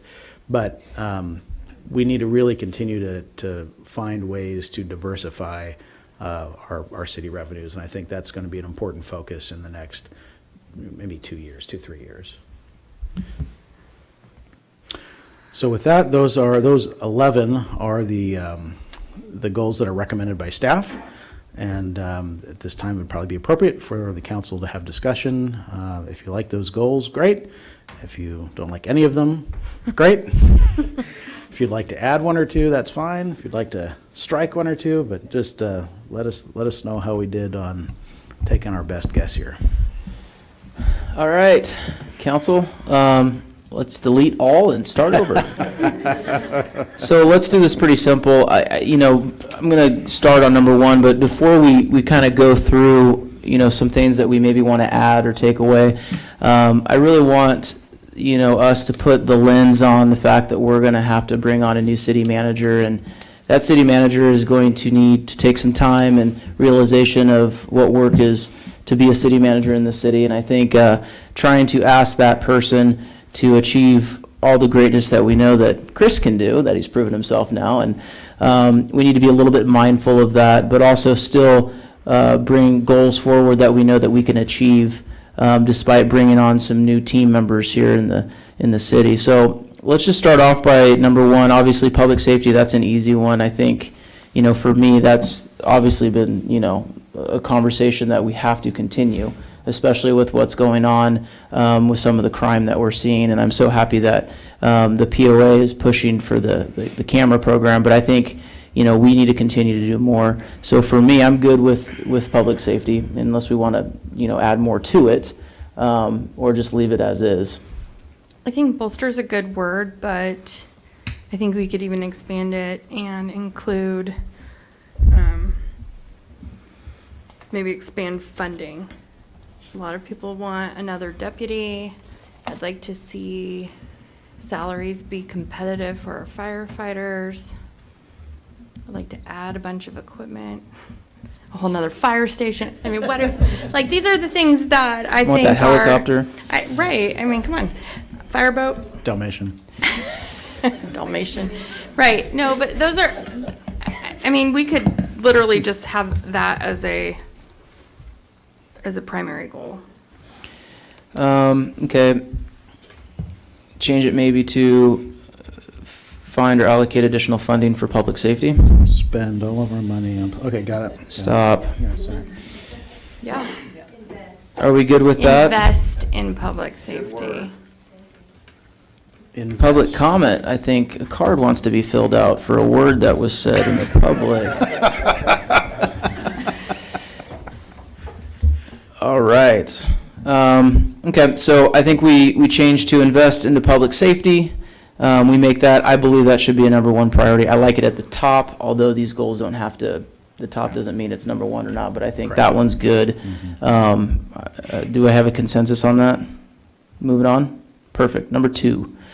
This is a must. There's been conversation about the importance of our fire department having a home, as our city manager has indicated.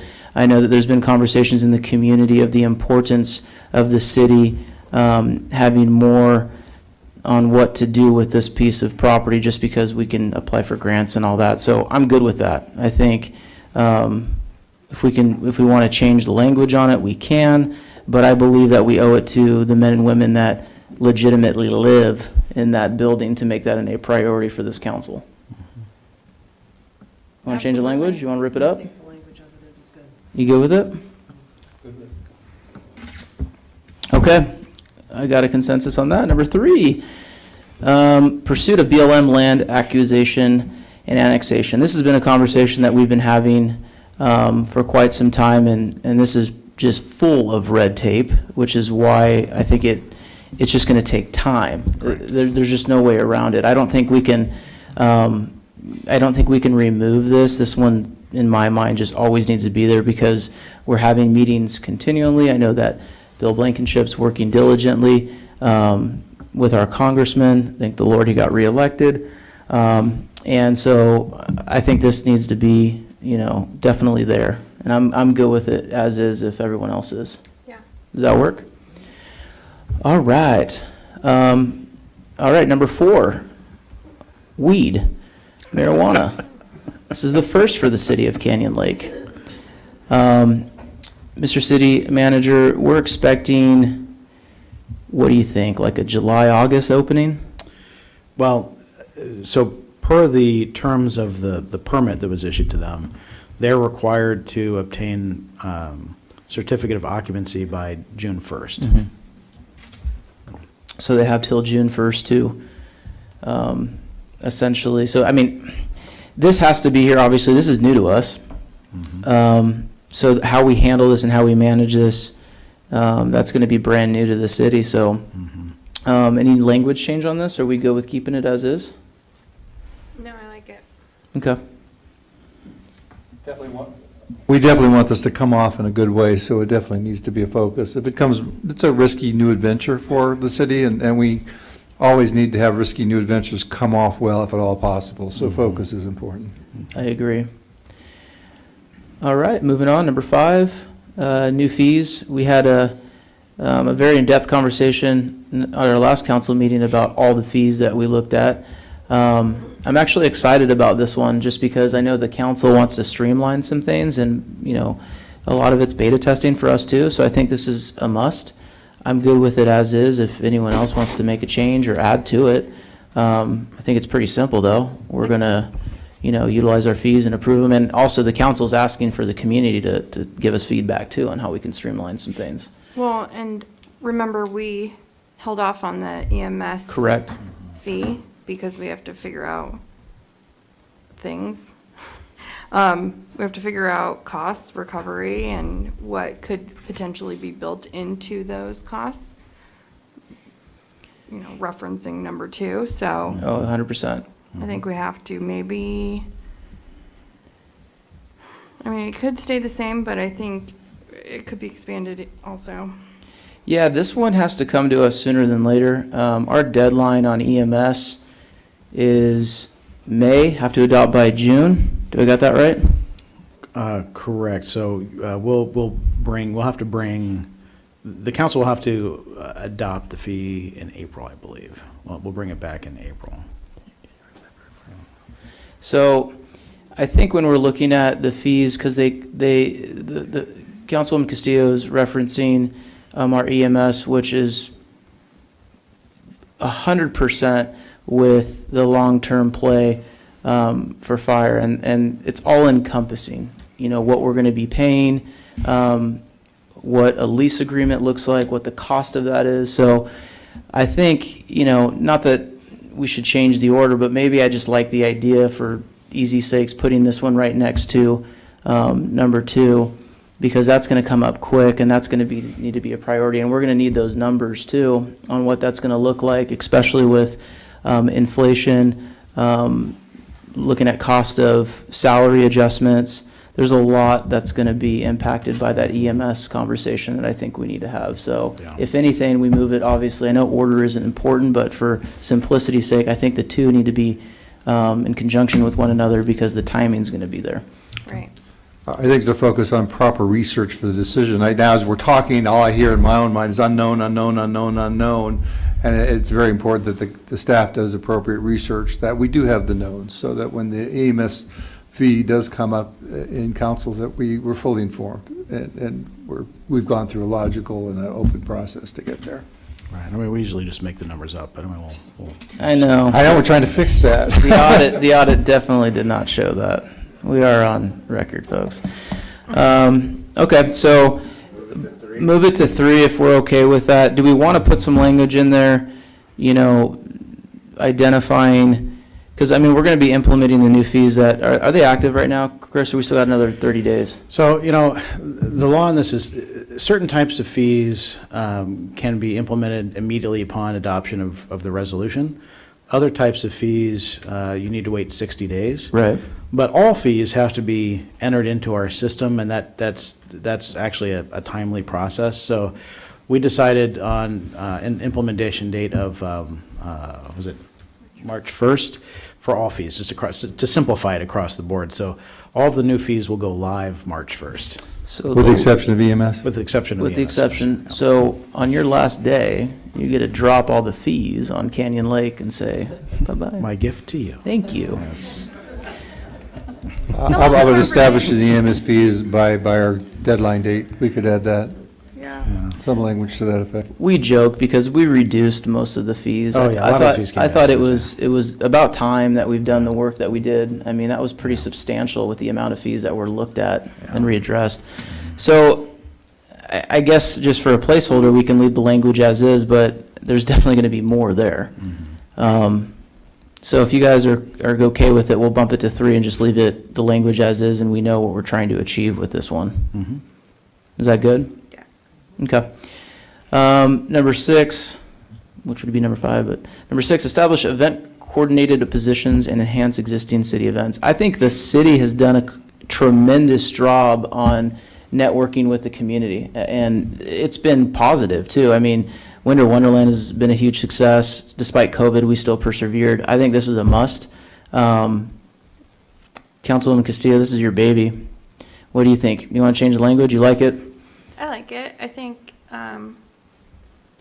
most of the interior committees that are standing for events like Memorial Day and Veterans Day, we co-chair, and if Anna's going to be gone, we need to make sure that we have someone who's reliable and understands that this is the most patriotic city in America, and we need to make sure we Absolutely. continue to represent. I think the only thing, and you would know better than me, that maybe we can add is, and I know, Anna, we've tried to do this, or we have a list out there, but, a volunteer list, and trying to really focus in on who is a volunteer, who's still alive on that list, who's still active, who's still helping. Because I know we've had several different people, different community members who had control of a volunteer list. And maybe if we actually spend some time and energy at the city to develop that list and have some good stakeholders on people helping out. I think one of the coolest things the city's done is our flag program, which I know we got to do again this year, and every home in Canyon Lake gets a flag. And that can't be done without the amazing volunteers. She has the list. She has the list. So we need to laminate that thing, because that has to happen again. That was incredible. So I would say the only thing I would like to add is if it's okay with the council, making sure that not just a position, but within that position, we do have a real volunteer list of community members that want to participate and help with the city. Do we currently, for these events, have separate committees that the general public is involved in? No, we generally discourage that. So, just kidding, just kidding. So we have The audience doesn't have gummy bears, Chris. You can't do that. They don't got the sugar high. Yeah, again, historically, when I 4 years ago, there was really only the veterans event. I mean, that was the only event the city put on, and there was a long-standing committee that handled Veterans Day. And as the city started to expand its slate of events, we really just did it in-house with staff. And so more recently, Councilwoman Castillo and Councilwoman Dane have really kind of taken over the Veterans Event Committee, correct? Is that, and, but we haven't, speaking frankly, from a staff perspective, while it's fantastic to have a group of engaged volunteers who want to help with the event, it makes decision-making really difficult. Right? And we find that we're scrambling at the last minute because it takes months of meetings to make decisions, and now it's too late to reserve things that we need to reserve. And so, like, for example, Winter Wonderland. It's a big event. It takes up a lot of the town center here, but it's actually pretty efficient to put together. It doesn't take a huge amount of staff time in the planning, right? If you committed that, it would become a whole different animal and take a lot more staff time. So that's a long-winded answer to a simple question.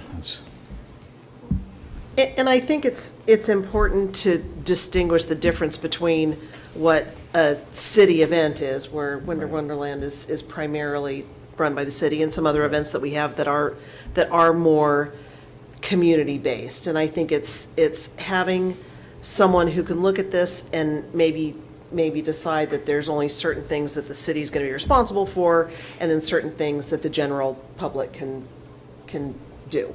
Correct. So.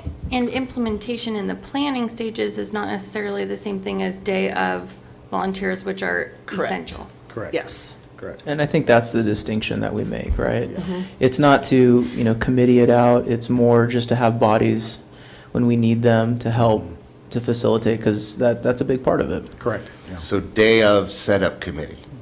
We have amazing volunteers Just who have kidding. consistently been, Debbie Gagnon comes to mind, just people who it's their baby. Yeah. And we need them.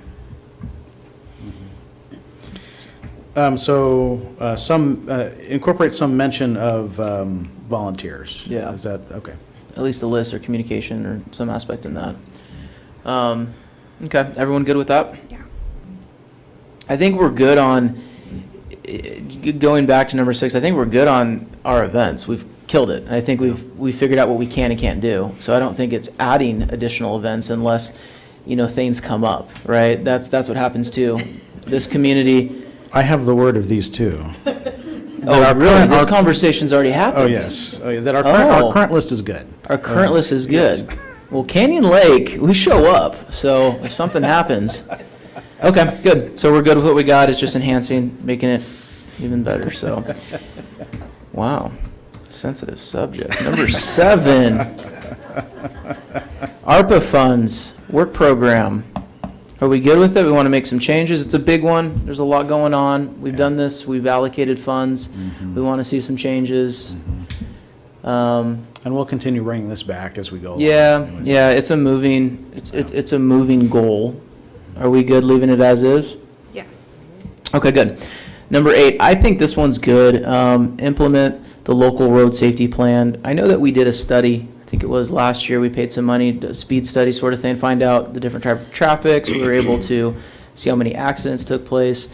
There's just either a lot of bad drivers or it's been rough. There's been a lot of accidents on Railroad Canyon. So I think this has got to be a priority. I think it's our responsibility to find a way to fix that. I know that I've been working with Mike also on our sound wall because that thing needs to be repainted. I'm getting, quite a few emails from folks that live on that side, so I think this could be put into that as well. I know that we're also looking at repainting all of our lights and our stoplight, different colors, so that probably is in this too. Yeah, Railroad Canyon needs a lot of work. It does. And plans are in the works to do that. so. Any changes on number 8? Everyone good? All right, town center specific plan for development.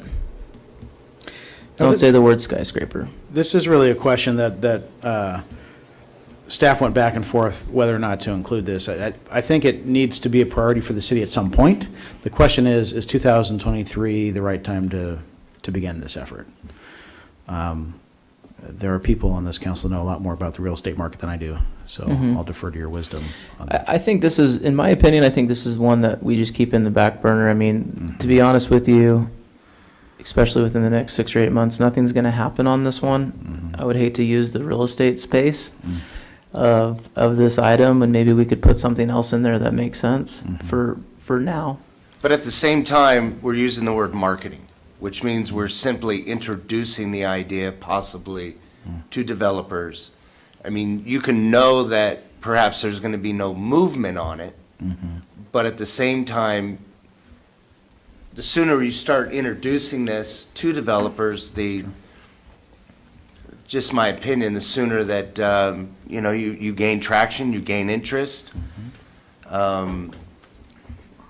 Regardless of whether next year's a good year or the year after is not a good year, however that may work out, I like the word marketing. So in other words, what we're doing is simply courting opportunity.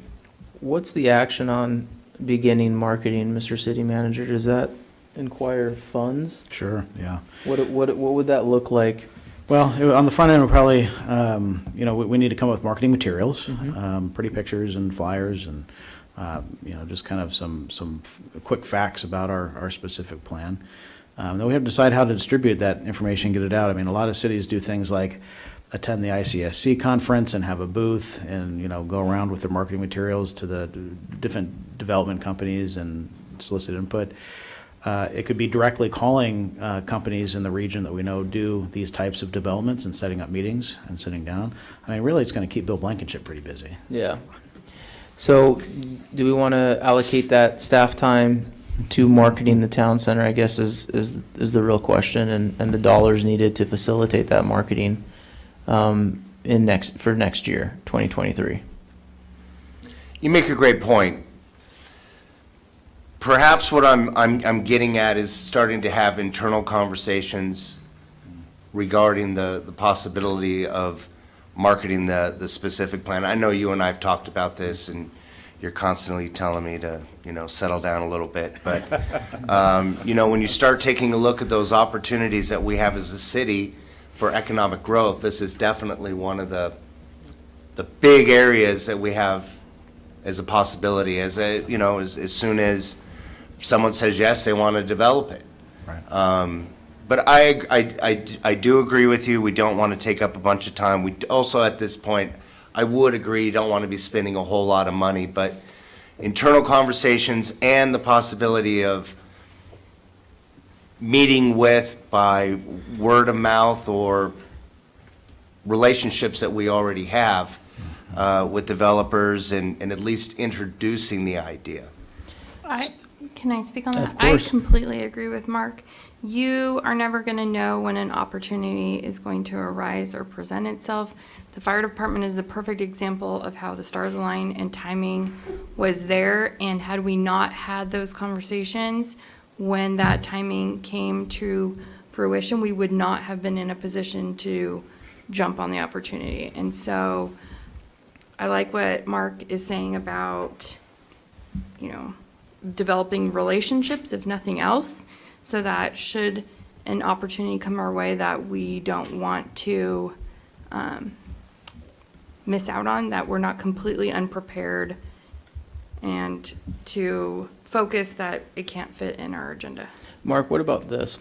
What if we begin to develop the marketing internally so that we're prepared.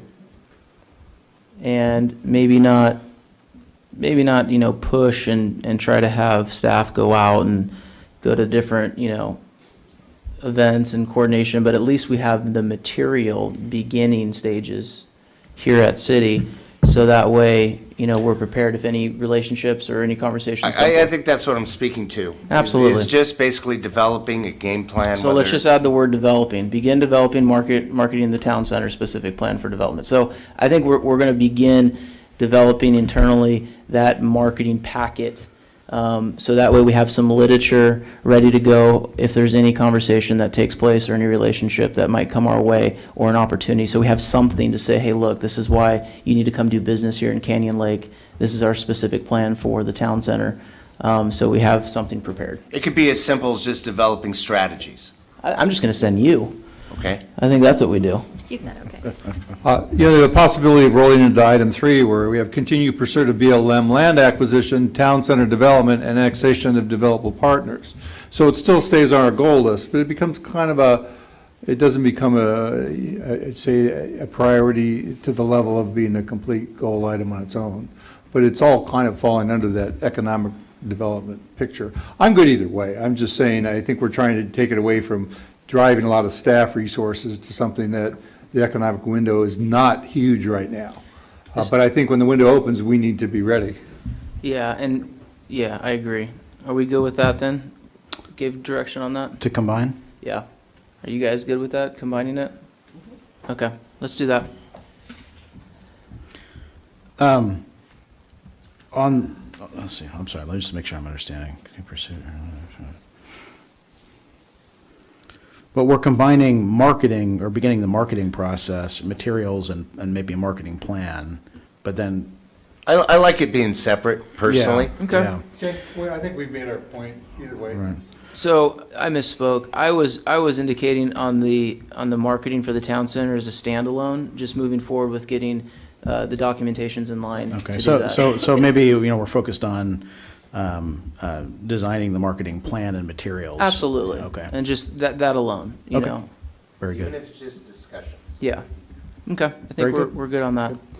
Okay. Everyone good? Can I move on to number 10? I think this one's awesome. Our president's in the house for the Chamber of Commerce. So I think this is a priority. We have to continue to find ways. I think everyone on this council, except for you, Dale, because you're retired as a business owner, and we are a business-friendly community. So I think continuing to find ways to support our local businesses. I know the Chamber is working hard to bring more notice to our at-home businesses, so maybe we can look at ways to help with that from a city standpoint, whether it's technology or building that relationship. So I'm good with leaving this as is if everyone else is, unless they want to add something to it. We're good with that? I know we allocated the ARPA funds. Are we going to be able to look at that again for businesses? Is that something that we did a one-time shot, or are we going to be able to go for it again? Yeah, that was a one-time shot. And frankly, when it came to the business grants, it was really a struggle to get applicants. And of all of I think we ended up with maybe 6 applicants, and only one of them was really qualified to receive the grants. That's disappointing. Yeah. It's actually a good thing, though, right?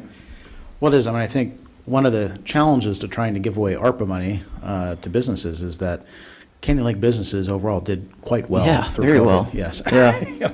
Way to go, Canyon Lake. Yes. Okay, any changes on number 10? We good? Cool, moving on.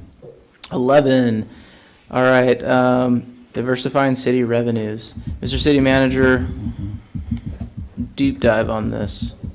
What are we thinking here? Well. Because it sounds good, but what are we trying to do? We may have to get creative with some of the aspects of the UT moving forward. We may want to look at, I hate to use the T word. Don't you dare say taxes. It's a to dirty me. word, I know. I know, it's nasty. But I'm leaving so I can say it. Okay. I think, we've talked about the fact that one of the things this city is really missing out on that all of our neighbors are enjoying is that Canyon Lake has never adopted a city sales tax above the county tax. And historically, that really hasn't been all that important to Canyon Lake because we just don't have that many sales tax generating businesses within our city. So if you imposed a city sales tax, it wouldn't amount to all that much. What's changed is that when you have a city sales tax, let's say you have a 1 cent sales tax, which is what the city of Wildemar, for example, instituted. The city of Lake Elsinore has one, the city of Menifee has one. Now you're collecting that 1% on not just sales that are generated within your city boundaries, but on every online sale that's delivered within the city. Every Amazon order, every Walmart order, every time someone purchases a vehicle outside the city, a boat, an RV. Right now, the city gets no sales tax on any of that, none of it. And that really saved Wildemar's bacon. That was a game changer for them. We're one of the only cities in the region that don't have that. And since we are so handicapped on sales tax within the city, which is really the primary revenue source that most cities rely on, I think it's something the city needs to really contemplate at some point. That's one example. Any discussion? Everyone's scared to have that discussion. Am I correct in saying that the residents would have to vote on that and approve it? Correct. Is yes. that correct or Yes, incorrect? yeah. And by law, a tax measure like that can only be on the ballot during a regularly scheduled election. So for the city of Canyon Lake, the next opportunity would be November of 2024. Yeah. And now the new law requires, it's what, 70%? What is it? What is it? Is it 2/3 still? Well, a general Yeah. tax is still simple majority. Okay. All right. Any other discussion? My only comment is income and expenses are always a little unpredictable. We always don't know where they're going to land. And I think we always have to be aware of where that balance is for us in our forward planning. And if our forward planning or the situation in our economic situation gets unstable, then we need to explore options. At least for the next 6 months, I think we're good. But beyond that, we always have to keep our head above the water and be looking around to see where we are at economically. And I think we need to be aware and be working on that. And I think it's important this should be something that's always a goal. I think a perpetual goal, because we always need to look at different avenues. Things change, circumstances change, so we need to make sure we're not stagnant in what we're doing and what we're expecting. Well, and because Canyon Lake has not enjoyed a healthy sales tax revenue stream, over the years, the city's had to get creative. The voters imposed upon themselves a utility users tax. We implemented an EMS subscription program. Even programs that are primarily designed to, protect or enhance quality of life, like the residential rental inspection program, that brings in revenue. When we renegotiated our trash line contract with CR&R, that was a significant revenue stream. But over time, laws change. There are court rulings that affect some of those revenue streams. There are legal attacks. We have lawsuits challenging revenue streams. And, the thing about a sales tax is, can't attack it. It is what it is. It will be there, So just something to think about long term. Any change anyone wants to make to the language on that? Everyone good keeping it on the list? All right. What do we want to add? My comment is everything we've seen on our list is inward focused, and I'm all good on inward focused, but we don't have anything externally focused. And on our last goal, we had the build and maintain positive regional relationships, and I think we do a good job. But I was telling Chris, we get what we measure, we get what we report. And if we want to stay on track with our positive and regional relationships, then I think it should be reported annually on how we did. And I don't think it's going to add any more work. I think you're already doing the work, but I think you might want to take credit for it. And we definitely don't want to forget the importance of it. Thank you. Anyone else? I like it. Okay, we good with that? All right. I think, we've put this on the list before, and I'm not willing to give up. I'm going to keep trying.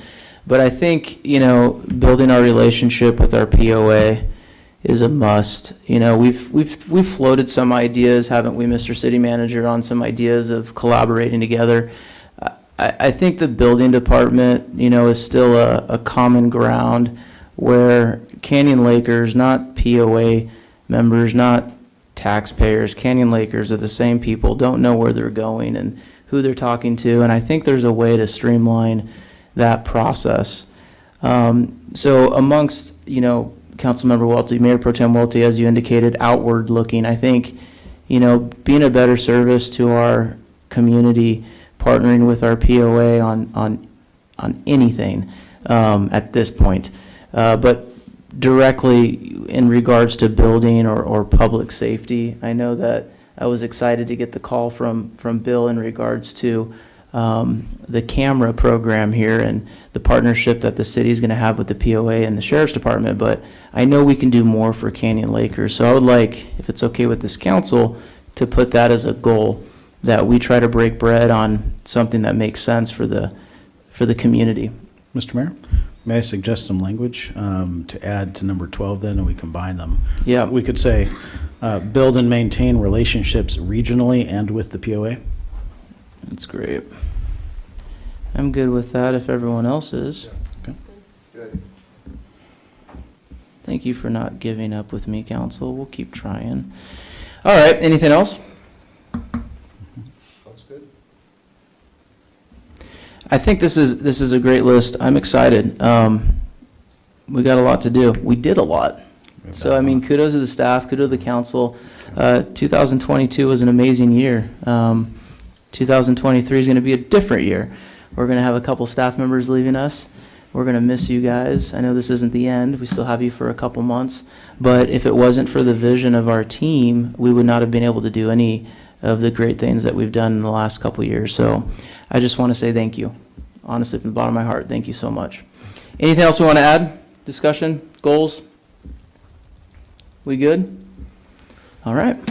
Mr. Mayor, if we could just have maybe a vote on that to Do we adopt the have goals as any- discussed. Yeah, do we have any last questions from council? Madam Clerk, do we have any comment cards on this? No comments. Perfect. I do need a motion and a second to adopt our goals for 2023.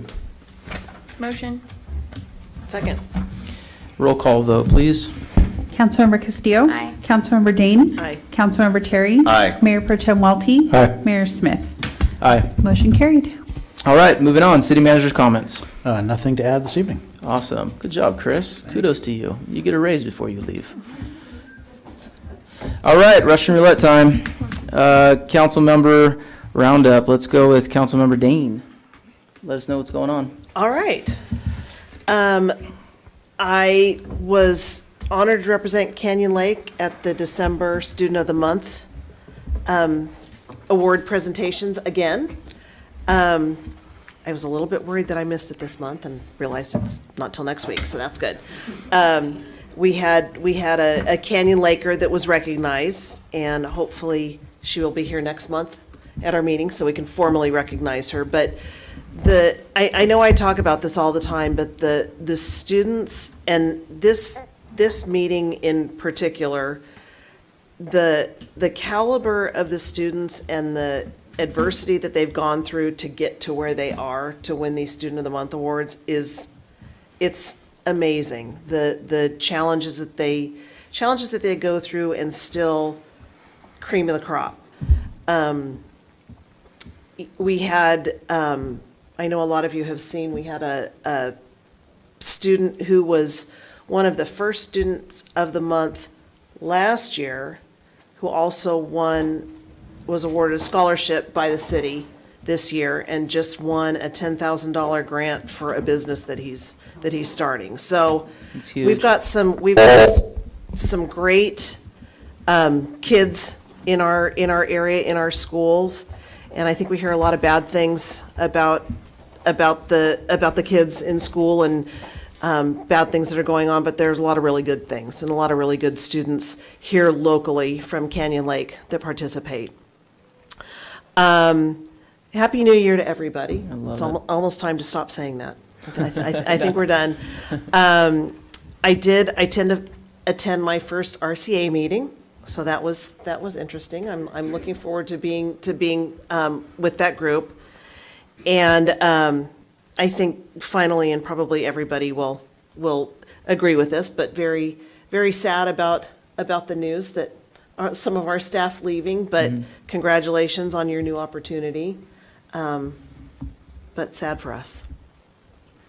Thank you. Mayor Pro Tem Walty. Yeah, I had my first meeting at the Environmental and Energy meeting with SCAG. It was terribly interesting. I'm the new guy. I tipped my toe in the water, did a lot of listening. I always say when you first get on a committee, you got to have big ears and kind of a small mouth. So I don't have much to report. They're working on some environmental issues, and they're trying to do some regional coordination of rules so that developers moving from one area to another are basically have the kind of a standard set of rules to go by. So every time you go to a new city, you're not surprised by a new set of goals or requirements that have to account to. The roundtable is great this week. We missed Chris, but I got to give a shout out for old Corey. Corey filled in, and he didn't miss a beat. And for a minute, I thought I was listening to Chris. So great job, Corey. And I got to say the city, Winter Wonderland was incredible. Of course, the boat parade was incredible. The temperature was perfect for Winter Wonderland. It was just warm enough to be very comfortable, but cold enough so that snow out there held on. So the kids weren't walking around in the cold water. So what a great event, and especially for the little guys. So just want to kudos to you guys for putting it on. Thank you, Mayor Pro Tem. Councilmember Castillo. I was honored to attend along with the mayor and Councilmember Terry the swearing in of our sheriff for his new term. So we are grateful to our Sheriff Bianco and look forward to continuing working with him. Today was our first meeting of our new Finance and Planning Committee with Councilmember Dane, and I think that went very well. I'm excited about our goals, and if you could just remind everyone that at our Christmas party, I did beat not only my husband, Okay, that doesn't but the count. mayor and the city manager That in that Topgolf. doesn't count. It does. I had way too many Diet Cokes that night. By a lot. I beat them in We golf. weren't paying attention. Come on. Well done. Okay. On that note, Councilmember Terry, can you please change the slide back now? Thank you. We still Thank you, golfed on Lena. Wednesday. My committee, the Western Riverside Council of Governments, does not meet this month, but I'm looking forward to our first meeting next month. As Councilwoman Castillo stated, it was just an honor to attend the swearing in of our sheriff, and just some terrific leadership that he provides. And I think as a county, we are more fortunate than almost any county in the United States. I also would like to once again thank Darcy and all the people at Elsinore Valley Municipal Water District. Again, I can't encourage you more to seek further information regarding what they do, and I think it would be definitely enlightening. I did attend on behalf of the city the Cal Cities Riverside County Division and General Membership, and which was hosted by the city of Coachella, and was honored to represent our city. On a personal note, Chris and Anna,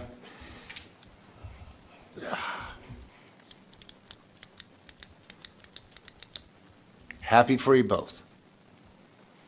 Thank you. Thank you, Councilmember Terry. Busy time of year and a lot going on, and it was incredible seeing the swearing-ins of that week. Mike Hestron, saw him get sworn in last Friday, Chad Bianco Thursday, our judges on Tuesday. And then Chris and I were able to go to the county to watch the supervisors get sworn in, along with Ben Benoit for auditor controller. And we do have a new supervisor, Karen Spiegel, so we got to watch her get sworn in. She ran unopposed, and that was great. A lot of great things happening. Couple things to report. I always like to do a real estate update. That's kind of my gig. Average price home here, $656,000. $321 a square foot. Everyone should be calculating their little 401ks right now. 14 closed sales in December. A lot of people trying to get in before the end of the year. RTA, Riverside Transportation Agency, we had some leadership changes. We honored a council member in Temecula, Zach, he was our chair, and Linda Molina in Calamasa took over that. And then I don't know what they were thinking, but they nominated me as vice chair. So that'll be fun for the city of Canyon Lake.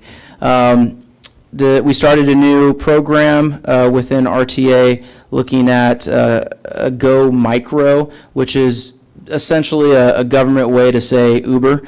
So that's going to start December 19th. It started December 19th in Hemet, San Jacinto. So you might see these Go Micro buses going around the community. It started in the valley. It's going to start going out through the county. So trying to be creative with transportation.